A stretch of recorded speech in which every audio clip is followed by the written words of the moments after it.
when we first started looking at ballot integrity, for most of you that don't know, I'm actually a 6th generation native Arizonan. Live here, grew up here, went to ASU, managed the largest printing company in Arizona, and for 16 years I printed the Maricopa County ballots. I supervised the printing of it.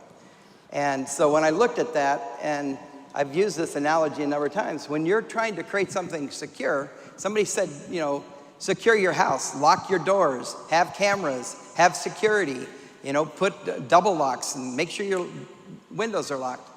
When I started watching what they were doing with this election, I started seeing the immediate changes right towards the end in July, right before we started voting. It made absolutely zero sense to somebody who knows printing and knows all the things you could do to secure this election. They were stopping absolute everything that could secure this election. And when you see that, the only thing that you can draw from that is they don't want this election secured. There's something they're intending to do, and unless we pay attention, we're gonna miss it. And what we found out is that we needed to do that. So I got involved. I was actually retired, came out of retirement and said, hey, we need to do something about this. Got in touch with a bunch of people. Ended up talking to Jovan Pulitzer, who many of you saw today. And I said, Jovan, I know you're gonna look at these things, but there's like 7 other things you should be looking at. Many of these way more important. Many of these things that nobody knows about, that people don't realize. I'll give you an example. When a ballot's created, everybody thinks you can just go duplicate off that ballot and submit it. What most people don't realize is there were 667 versions of the Maricopa County ballot this year. Okay? Is that a problem? Well, it's not a problem. In fact, it turned out, and what also most of you don't know is I designed the audit of this election for all the printing and the paper and the authenticity of these ballots. Put the cameras in place. You were in charge of the cameras at the Coliseum? Myself. Bravo. And as you saw us getting sued over and over again, they kept suing. What they were suing us for is they wanted to know what we were doing with it. Why would they have a camera? Why would they be shining different colors of lights on those ballots? You're not supposed to look at that. You're supposed to count. Stop it, stop it. Well, there's only one, and I say this over and over again, there's only one reason you wouldn't want us to validate the most secure election in history. Only one reason. And that's that you know it's not the most secure election in history. And so the point of the audit was when they sued, I kept saying to our attorneys, it's really simple. Just tell them this. The contract says we're only to count legal, authentic votes.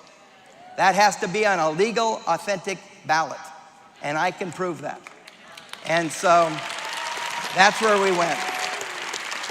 The other thing that I think is very interesting is they keep saying, they don't know what they're doing. They're idiots. These people are ridiculous. They have no idea what they're doing. They've never done this before. This is the first time in the history of the United States, number one, that it's ever been done, but more important, it's the first time it's ever been needed. And it was done. I can tell you that I could go over all the process and you'd all understand, but when a ballot gets created, think about this. It's like your bill being created from SRP. They go out and they get your voter identification number and they find out what precinct you live in, what city, what county, where your school districts are. All of that information has to be accessed to create the proper ballot exactly for you. Because you have to vote for the right candidates in a city mayoral election, council elections, JP elections, the legislative district, the congressional district. Think of those as maps that overlay the Maricopa County area. And it creates all these little sections, and all these people get a very different ballot. So if somebody did what we were told they might have done, which was gone out and just duplicated a bunch of ballots, or put the same ballot in many times, or any of these kind of things, I knew there was a way to find that out. And so what we did is the cameras are not really cameras. Frankly, they're digital cameras. Digital cameras that are forensic. Those are actually police forensic cameras. They're very, very high speed, high definition digital cameras. They make a scanned ballot. So we scan that ballot, We then used, and we're doing right now, using optical character recognition. We're looking at what's in place on that ballot based on who that ballot is. How many should there be? Can there be this many? When the details come out, I can't say much. I know Karen Phan's gonna release a lot of this on Monday.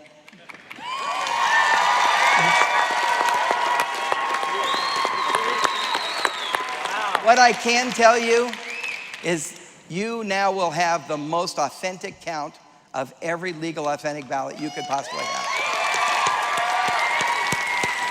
Thank you, Bob. Look at that, a standing ovation. That's awesome. Thank you.